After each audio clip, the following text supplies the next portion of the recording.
এবং আমরা অনেক সময় ফ্রি চিকিৎসা দিয়ে রোগীকে গাড়ি ভাড়া দিয়ে বাড়িতেও পাঠিয়ে দিই, কিন্তু আমাদের এটা কিন্তু ফোকাস হয় না, আমাদের এটা মানুষ জানে না, আমাদের সম্বন্ধে নেগেটিভ যত আলোচনা আছে সব হয়। কিন্তু আমরা এত সুন্দর চেষ্টা করি একটা রোগীকে ভালো করার জন্য, একটা রোগী সুস্থ হওয়ার পরে বাড়িতে যাওয়ার পরে আমরা ব্যক্তিগতভাবে খুশি থাকি, কিন্তু আমাদের এই জিনিসগুলা কিন্তু সামাজিকভাবে উপস্থাপন হয় না। তাই এই মুহূর্তে আমি আমাদের এমপি মহোদয়কে আমি সর্বশেষ বক্তব্য রাখার জন্য অনুরোধ জানাচ্ছি। আর আগামী দিনে যেন আমাদের এই প্রোগ্রামে উনি যেন আমরা দাওয়াত দিলে যেন পাই।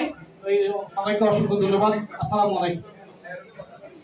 এই পর্যায়ে আপনাদের সামনে আজকের অনুষ্ঠানের প্রধান অতিথি, মাটি ও মানুষের নেতা, আমাদের সকলের প্রিয় জননেতা ভাই ওনার মূল্যবান বক্তব্য পেশ করবেন।